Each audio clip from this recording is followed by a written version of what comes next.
In Ecuador, Prosecutor Palacios was murdered amidst the worst wave of violence in the country's history. In the United States, the Senate passed a bill to suspend the nation's debt limit, averting a first-ever U.S. default just days ahead of the deadline. And in Russia, authorities report that Ukrainian attacks on civilian areas left 2 dead and several others wounded.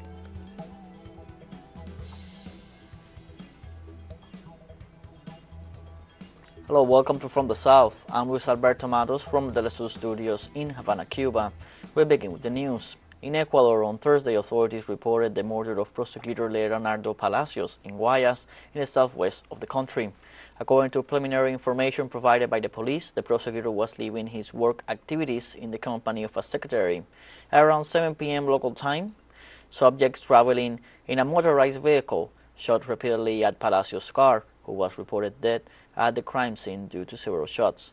Minutes before this attack, the Attorney General Diana Salazar denounced death threats against Palacios.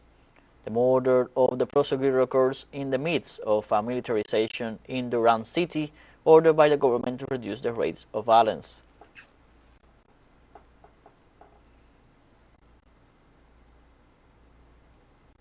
Less than 3 weeks before the presidential election, Guatemala's Minister of Government, Napoleon Barrientos, assured that there are 20 municipalities with a high risk of unrest. In an interview, Barrientos lamented the violent incidents registered in municipalities such as Zacapa, Villanueva, Guatemala, Jalapa, and Barberena, among others. As the country heads towards the elections that will decide the main government positions, security authorities say they are analyzing and paying close attention to the most critical areas, among which Izabal and Solola stand out. 9.3 million voters are called to the polls this June 25th.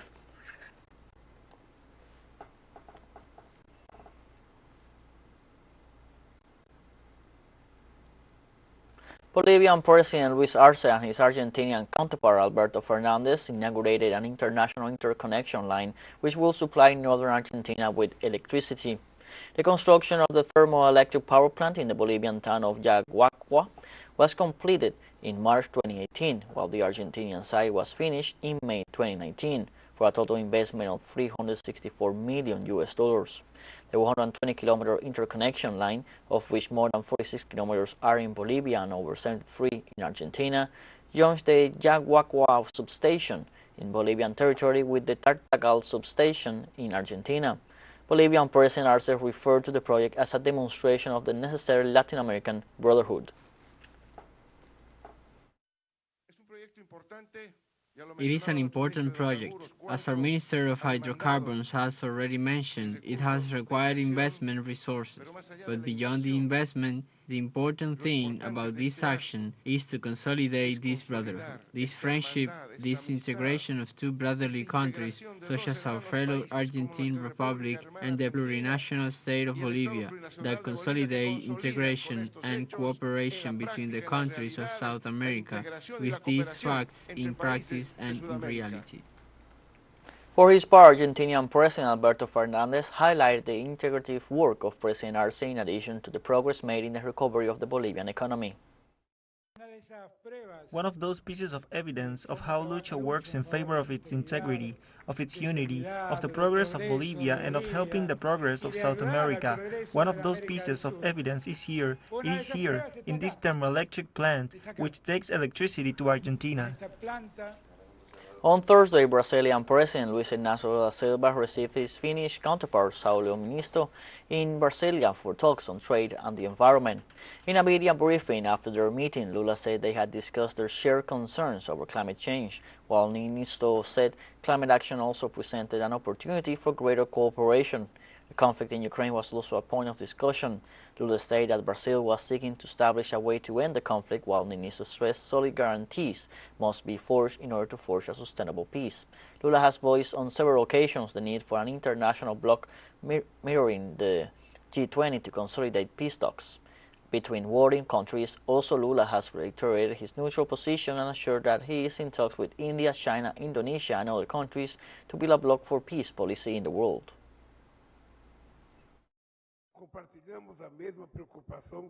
We share the same concern with the challenge of climate change. It is essential that the commitments we made in international negotiations be fulfilled, including regarding climate finance by rich countries.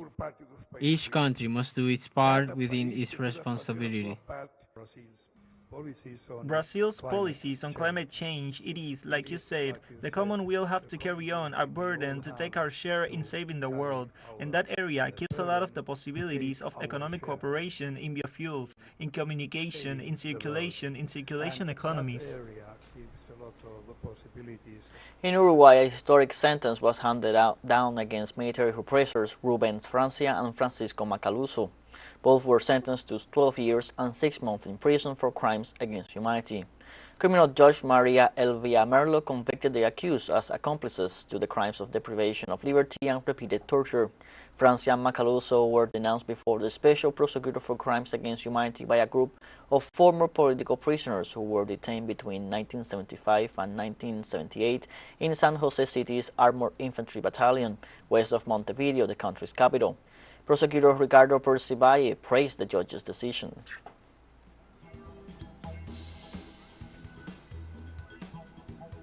Let's take a short break, but remember you can join us on TikTok at TeleSUR English, where you will find news in different formats, news updates, and much more.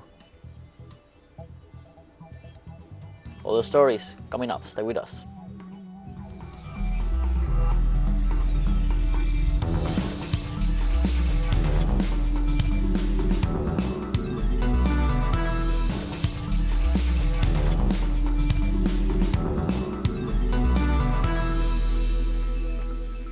Welcome back from the South.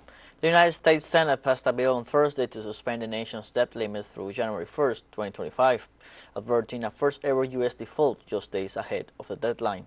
The House earlier this week already passed the measure, which can now be sent to President Joe Biden to be signed into law. Lawmakers in the Senate voted 63 to 36 to pass the said bill. Suspending the debt limit through 2025 takes the threat of default off table until after the presidential election. In addition to addressing the debt limit, the bill caps non-defense spending, expands work requirements for some food stamp recipients, and closes back some COVID-19 relief funds, among other policy provisions. On Thursday, Kosovo's Prime Minister Albin Kurti said Albanian mayors must work from municipality buildings despite calls from Washington to ease tension through relocating them temporarily. Western officials have sharply criticized both Kosovo authorities for pushing to install the newly elected mayors and Serbs because of the violence. International efforts to defuse a crisis in Kosovo intensified as ethnic Serbs held more protests in a northern town where recent clashes with NATO-led peacekeepers sparked fears of renewed conflict in the troubled region. Hundreds of Serbs repeated at a rally their demand for the withdrawal from northern Kosovo of the special police and ethnic Albanian officials who were elected to mayors' offices in votes overwhelmingly boycotted by Serbs.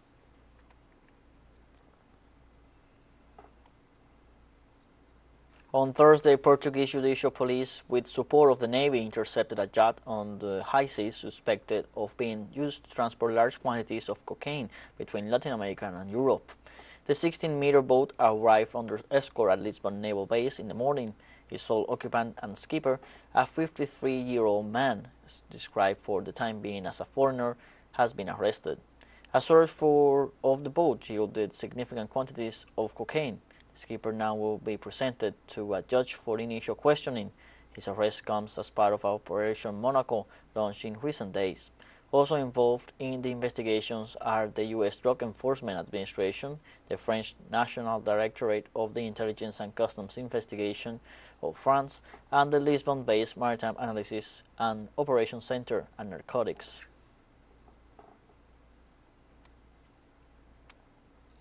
The World Metrological Organization voted on Thursday for Argentina's Celeste Salo to become the first woman leader to steer this organization. Celeste Salo, who has led the Argentine Weather Agency since 2014, in remarks after the vote said one of her main goals is to amplify the voice of less developed world, small island states and developing world. She will take over from outgoing Secretary General Peter Talas on January 1st. The Finnish meteorologist is coming to the end of his second four-year maximum term. The World Meteorological Organization brings together international efforts to monitor greenhouse gases, sea levels, temperatures, glacier melt, and other indicators of climate change.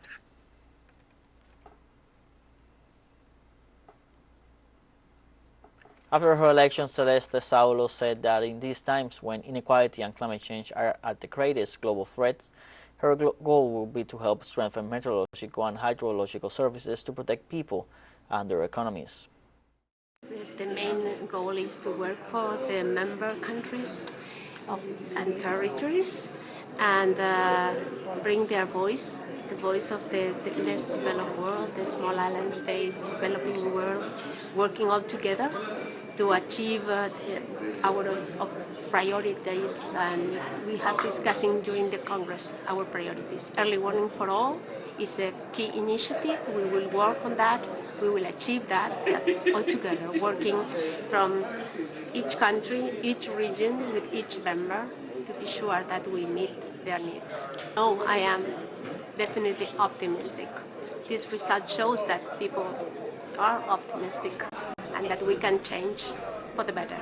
European leaders gather in Moldova on Thursday for the European Political Community Summit. The meeting will bring together 47 European leaders to discuss peace, security and energy. According to a European diplomat based in Brussels, the summit is meant to send a signal to Moscow that the participants in the event are standing behind Moldova and demonstrating a united front amid the backdrop of the conflict in Ukraine. On the other hand, Russia's acting permanent representative to the European Union, Kirill Lokvinov, said on Wednesday that the summit would be yet another attempt by Brussels to build an anti-Russian coalition and prevail upon other countries to join the campaign of sanctions against Russia. The European political community is a forum for discussion of common strategic issues. However, some analysts say they don't expect any major breakthroughs this time around.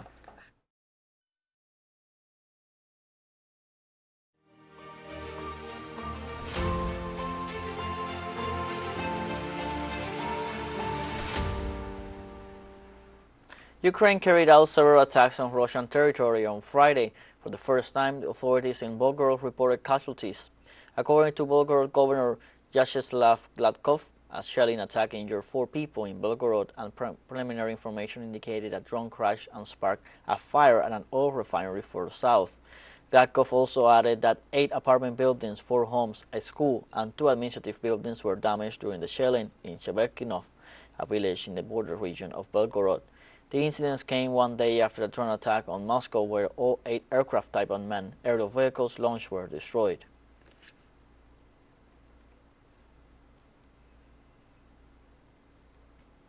The government of China demanded the United States to refrain from signing trade agreements with Taiwan province of China in respect of the One China principle.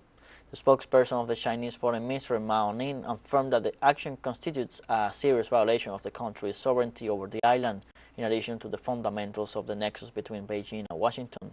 Likewise, Mao Ning rejected the remarks of the United States and the European Union on the country's trade policies, assuring that the commercial transactions and cooperation between the nation and other countries are governed by the principles of mutual respect and shared benefit. Meanwhile, Ning warned that the world is threatened by confrontation or a new Cold War promoted by several nations, in addition to the interference in the internal affairs of others.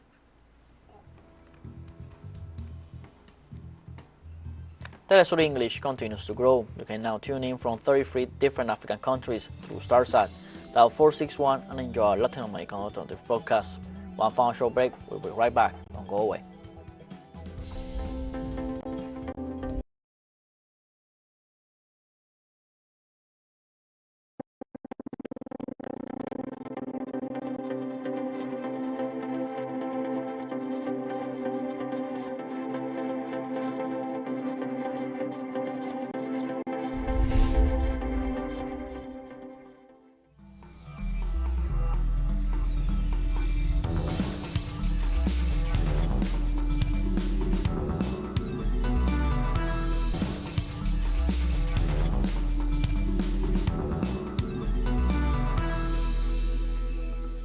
Welcome back from the south. During the summit of foreign ministers of the BRICS member countries held in South Africa, the top diplomats advocated the strengthening of multilateralism and the expansion of the bloc's cooperation. At a meeting held in Cape Town, the top diplomats intensified their efforts to strengthen a roadmap that seeks to increase multilateral cooperation and enhance influence in global geopolitics. Diplomatic representatives of the group of emerging economies also addressed current international issues, the climate crisis and the Middle East crisis, with emphasis on the task of solving the conflict between Russia and Ukraine. At the same time, they discussed the operational aspects of BRICS Presidential Summit to be held in Johannesburg on August 2022-24.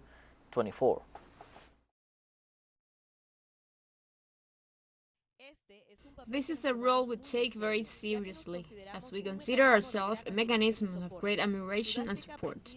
South Africa shares the bloc this year under the motto Bloc and Partnership. South Africa works for mutually accelerated growth, sustainable development, and inclusive multilateralism. Our vision for the bloc is that our partnership will provide global leadership in a world fractured by competition, geopolitical tension, inequality, and deteriorating global security. Brazilian Foreign Minister Mauro Vieira affirmed that the new BRICS Development Bank will expand its capacity to explore new means of collaboration. The new development bank will expand and increase its capacity to finance innovative, inclusive, and sustainable projects. As for the efforts to expand the bank's membership, we are ready to explore new means of collaboration with our partners in the development world, and we look forward to tomorrow's session with numerous invited representatives, friends of the BRICS.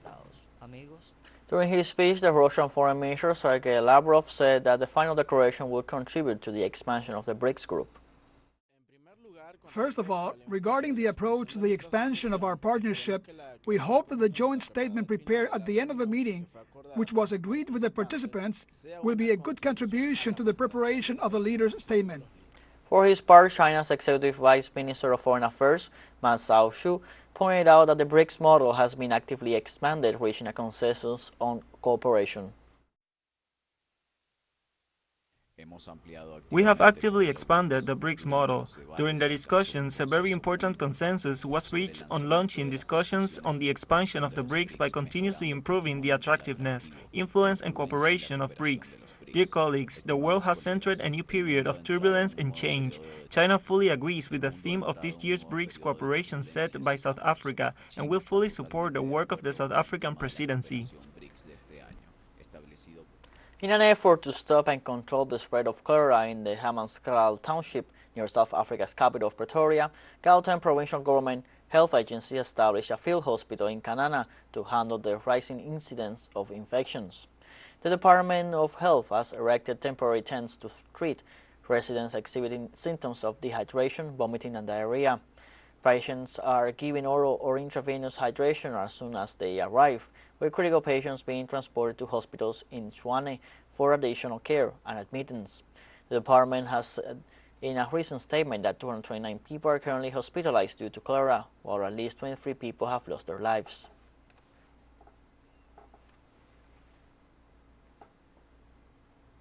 On Thursday, Usman Sonko, leader of the Senegalese opposition, who was convicted of corruption of minors after being tried on May 23rd for their alleged rape of a young Massouz.